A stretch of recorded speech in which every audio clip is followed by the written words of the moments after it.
Hi, second graders. It's Mr. Hawley. Glad to be teaching you again. Um, the second grade teachers have decided that the first week we're just going to do review. So we're going to go back to some basic strategies for addition and subtraction. One of the first things we're going to talk about today is doubles. I think you guys remember that a double is when we add the same number to itself. So an example of a double would be 4 plus 4. I asked you guys to memorize these at the beginning of the school year. You should know that 4 plus 4 equals 8. Now, how can that help me with addition? Well, if I know that 4 plus 4 equals 8, and if I get a problem like 4 plus 6, I can think back to my doubles and think, wait a minute, 4 plus 4 is 8. 6 is 2 bigger than 4. So my answer should be 2 bigger than the 8. So I know that 2 bigger than 8 is 10. So the answer to 4 plus 6 is 10. All right. Now, if I still remember that 4 plus 4 equals 8, and then I get 8 minus 4, I know that 4 doubles and its partner is another 4.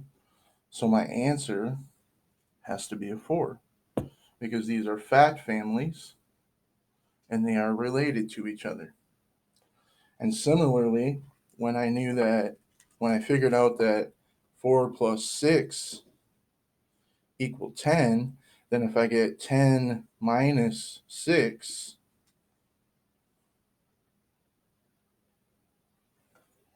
then I'm going to know that that now equals 4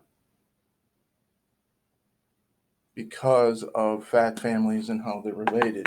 Remember, the main thing I want you to try to do is when you're working on your packet this week and you're doing your addition and subtraction, I want you to try to avoid as much as possible using your fingers. Try not to use your fingers for addition and subtraction.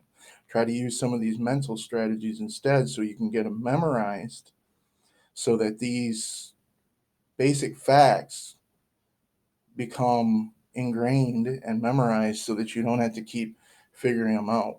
What are some other strategies we can use? Well, we talked about number bonds. If you remember, a number bond looks like this. The top number is the total, and the bottom number are the two parts. Just one second, I will show you that. Oops. So if I have 10 as my total, and one of the parts is 3, this would be 10 minus 3, and I'm trying to figure out what number adds to 3 or partners with 3 to make a 10. Now, we talked about making 10 in our classroom, and we know that 3 partners with 7. 7 is 3 away from 10. So it's 10 minus 3 equals 7. So the missing part is 7. So that helps me with subtraction, but it can also help me with addition.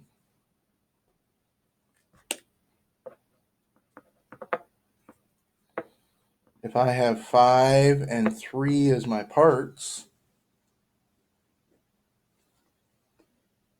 I need to add those up, 5 plus 3, and I know that 5 plus 3, sorry, getting used to the camera, 5 plus 3 equals 8. One of the strategies I can use to help me figure this one out, 5, and I can count on 3 more times, 5, 6, 7, 8. and that'll give me the answer of 8. So counting ahead, occasionally using your finger spine, I want you to try to avoid using your fingers as much as possible. Try to get some of these memorized.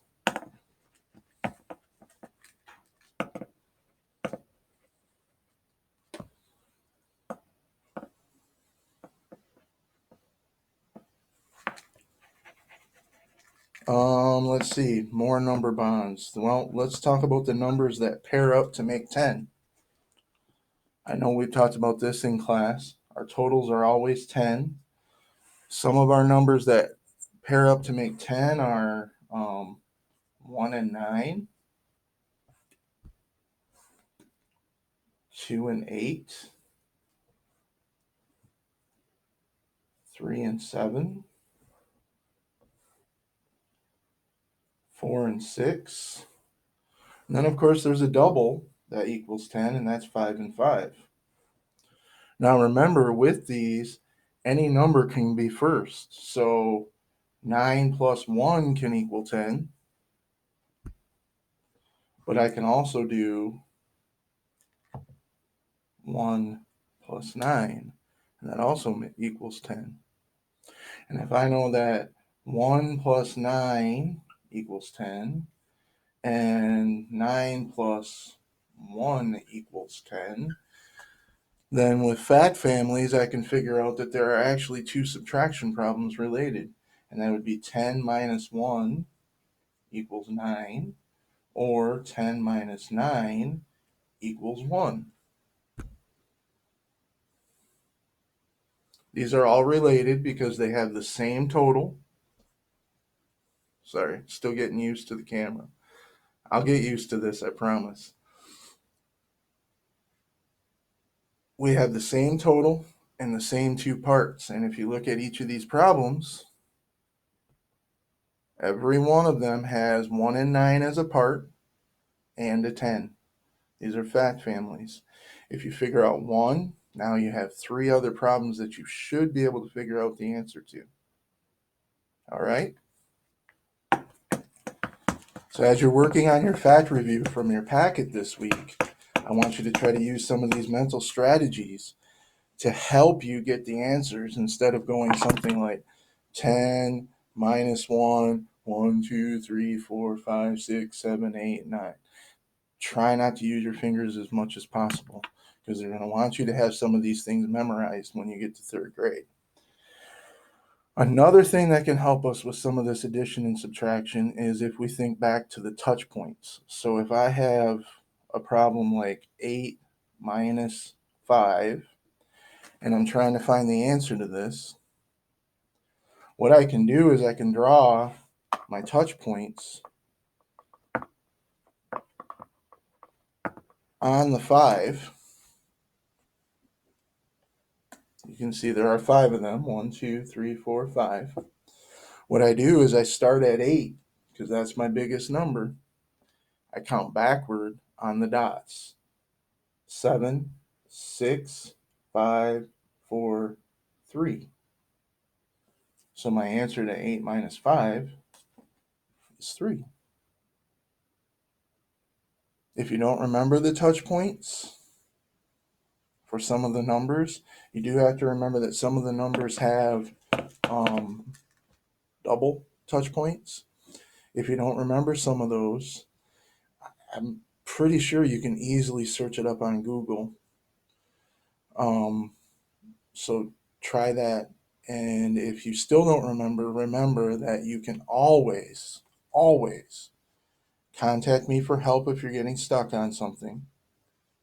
I'm going to quickly here jot down my email address. Your parents should already have it. So it's mholly@gocabs.net. I also have a phone number that your parents can call me at. This is my Google Voice number. Please do not hesitate. It's 989-372-1339. Don't hesitate to give me a call and ask for help, okay? I will help you with anything, and I will help you find where to locate a picture of all the touch points if you are trying to use those to help you with your addition and subtraction. Some of you are better at math than others, so some of you may not need the extra strategy, but I want to make everything available to you that is available. So let me show you now how to do adding with touch points. All right. So let's say I'm doing 3 plus 7. The trick is, and let's not do 3 plus 7. Let's do 3 plus 8.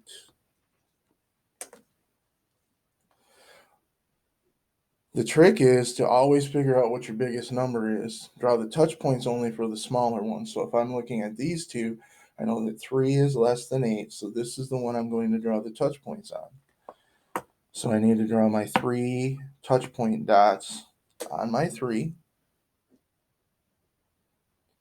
This time, instead of counting backwards, since I'm adding, I'm going to count forward.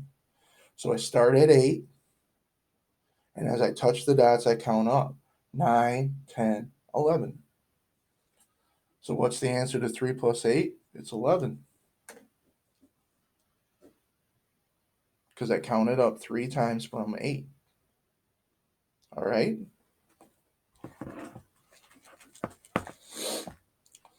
All right.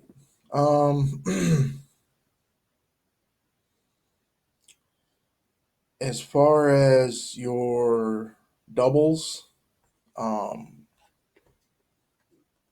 let's practice that one more time. I know this is I'm doing it a little out of order, and I apologize for that. But let's practice that one more time, because that is one, and we're going to do near doubles.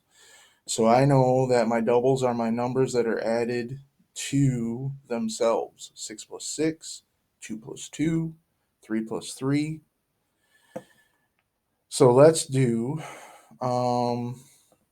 7 plus 6. 7 plus 6. 7 plus 6 is a near double, because I know 6 plus 6. And I know that 6 plus 6 equals 12. That's one of my doubles I memorized. 7 plus 6. Well, 7 is one bigger than 6. You can even draw a number bond if it helps you. You can break the 7 into 2 parts and say, okay, 7 is 6 plus 1. I know 6 plus 6, that's 12. Plus 1 more. Well, 1 more than 12 is 13. So the answer to 7 plus 6 is 13, because this problem is one bigger than the double. Now, if I change the 7 to an 8, it's still a near double. But now I know that, well, 8 is 6 plus 2, 2 more than 6.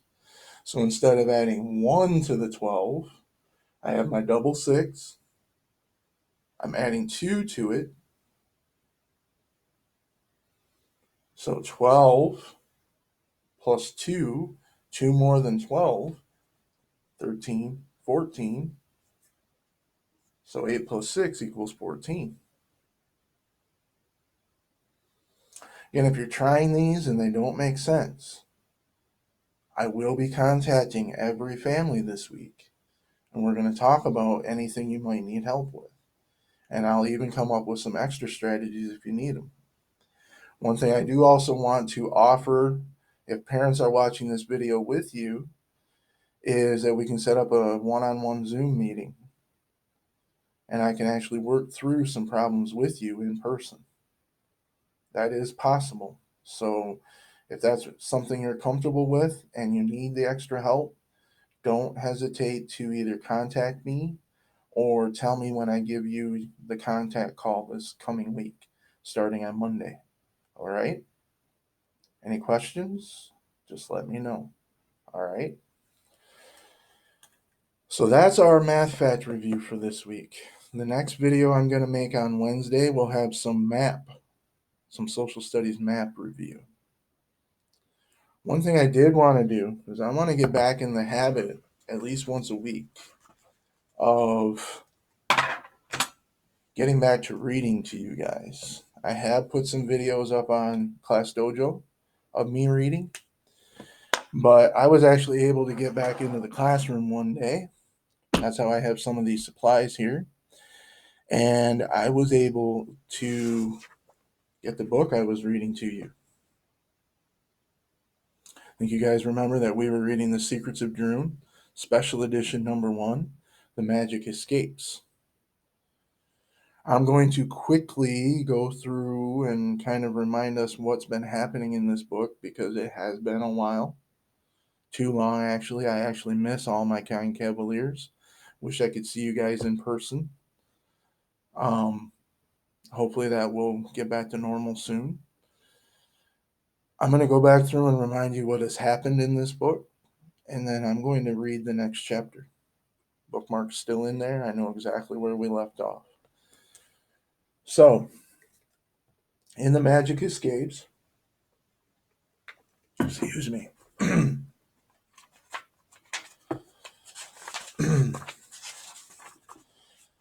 In chapter 1, we found out there was a dark stair, and Spar was trying to get back to the upper world. He wanted to take over the upper world just like he wants to take over Groon. While there, the kids start realizing that maybe they're not sure. They don't know if this is their regular upper world, our world, or not. Everything seems different. There's magic. There's goblins. We find out that the they actually went in the past. They're in the past, like before Christopher Columbus.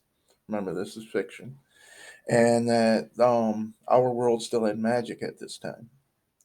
And there is a um, princess that is trying to steal all the magic named Salamandra.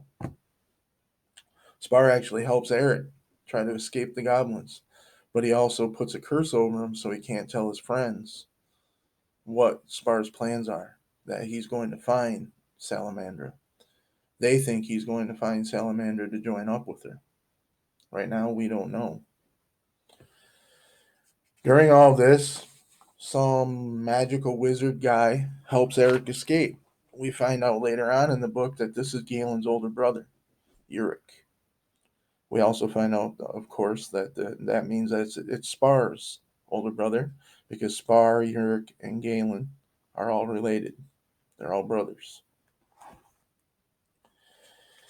The kids also find out that there's two Galens running around in this world, possibly. That they find Max, but Galen, he doesn't know where old Galen is, and that young Galen was most likely kidnapped and taken to the Salamander's fortress.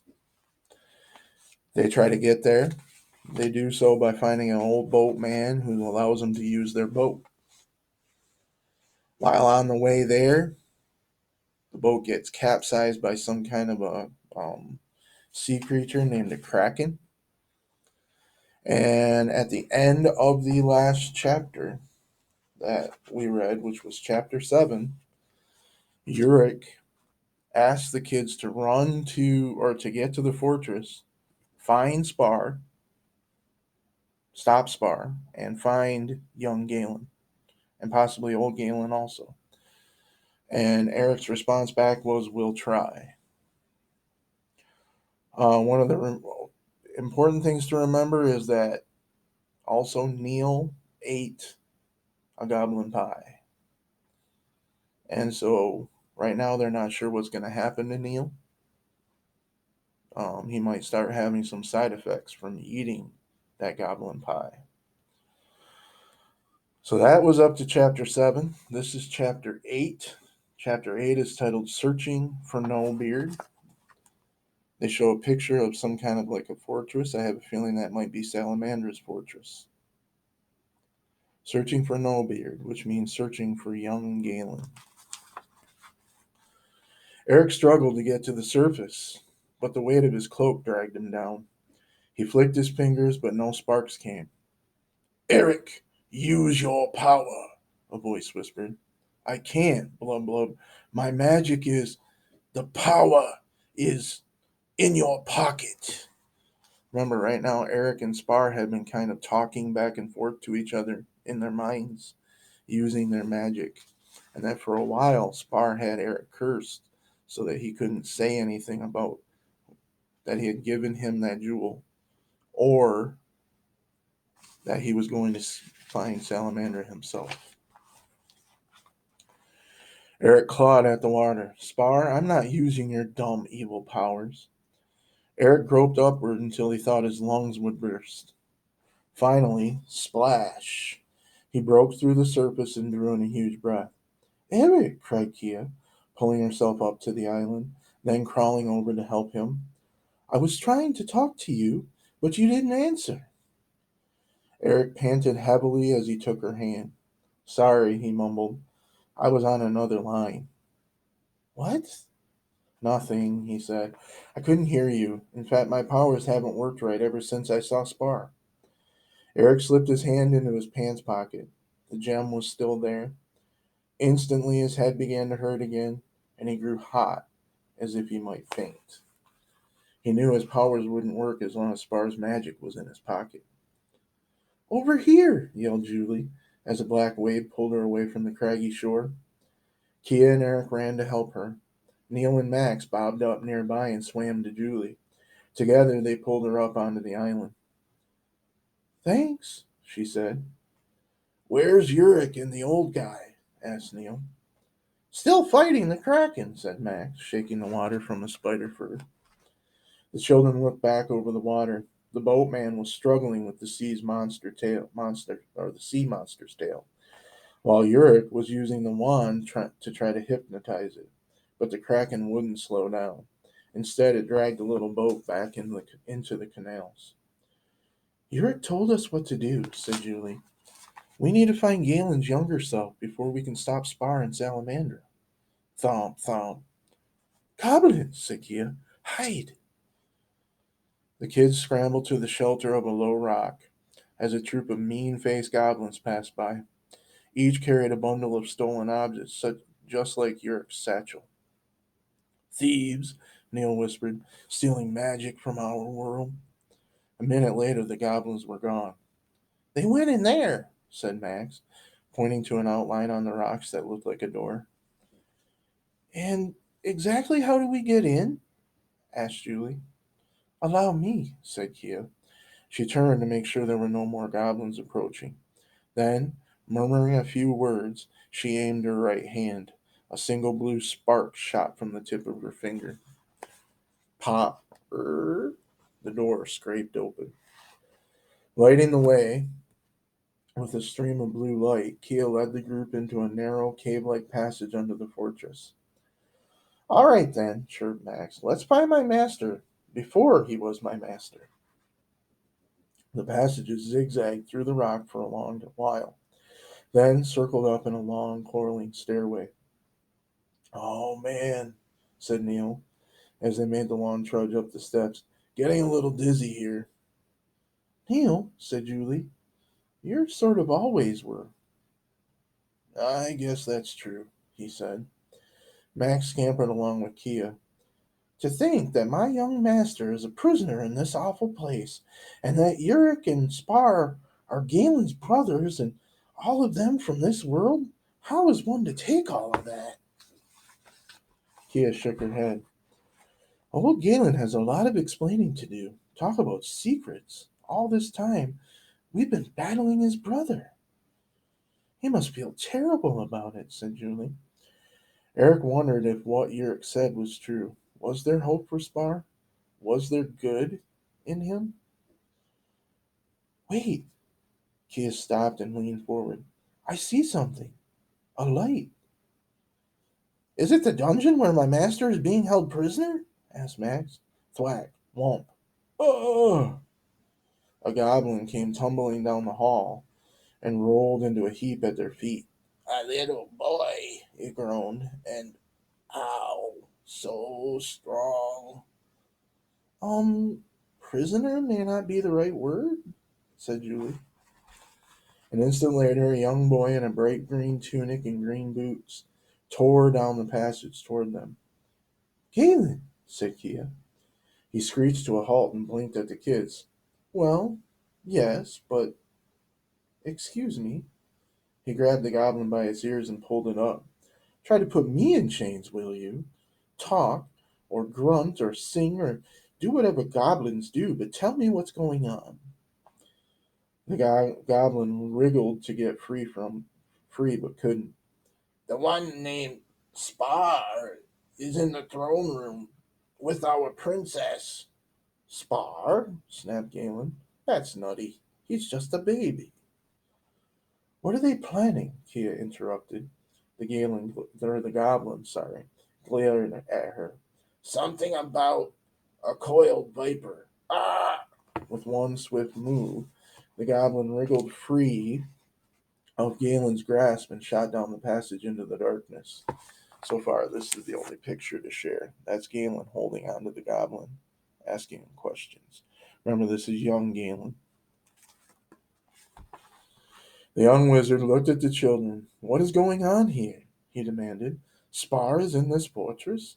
And what is this coiled viper? I've never heard of it. I have, said Eric. Say nothing, Spar hissed in his head. Eric ignored the words and the ache in his forehead. The coiled viper is why Spar came to our world. He said it's something with lots of power, and he's after it.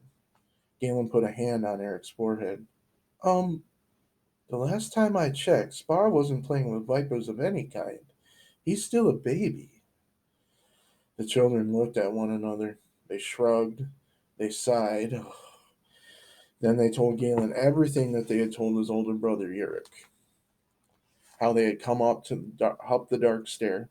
How long ago for them, but just recently for him, Ko had kidnapped his mother and brother. How over the years Ko taught Spar to be a master of evil powers in Droon, and how they were following the grown-up Spar now because they feared he would join with Salamandra to conquer both worlds. Galen stared at them. Then, wham! He angrily slammed his hand at the passage wall and broke a small hole in it with his fist. I, what you say is unbelievable. Spar on a quest for magic? This is not good. But maybe it's not so bad, said Eric. Whatever the coiled viper is, it's in some other time.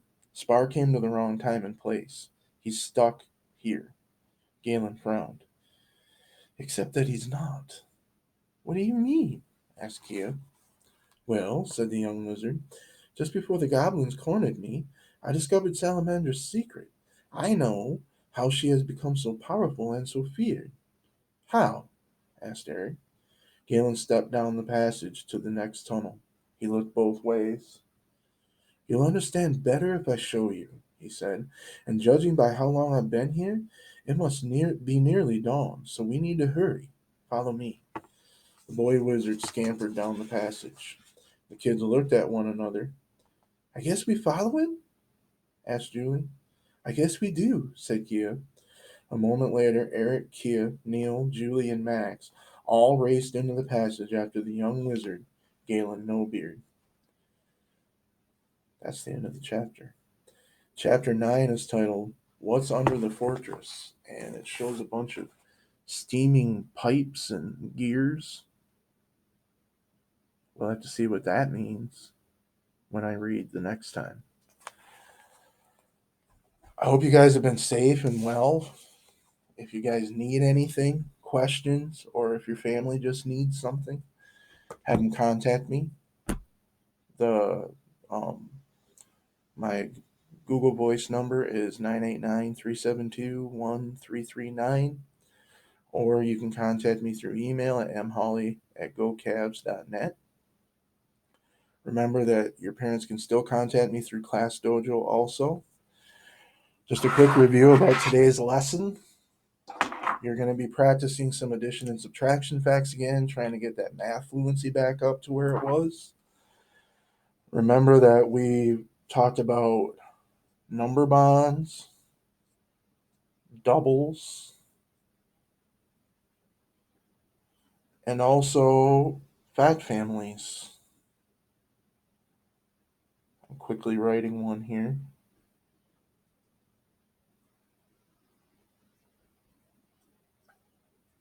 So this is just a reminder of some of the things that can help you when you're trying to come up with strategies for doing that addition and subtraction, trying to get away from using your fingers. The other thing you can also try to use, and I'm just going to use a basic one here, is touch points. There's a 2 with 2 touch points there. So number bonds, doubles. Remember, doubles are like 2 plus 2 equals 4. Fact families, remembering that addition and subtraction are related, that the total and the part of both are the same, they don't change. And touch points. If you guys have any questions or need anything, or if you're stumped on anything, remember you can always ask for help. And I will be sending out another video on Wednesday where I will be teaching some review about maps and reading another chapter, most likely, of The Secrets of Dream. I'm going to try to do this once a week, maybe twice, so we'll see what kind of time we have with next week's lesson. If it fills the whole 30 minutes, then you may not get another chapter of The Secrets of Darun until next Monday. Okay? Have a good day. Stay safe. Miss all my kind Cavaliers. Go Cavs.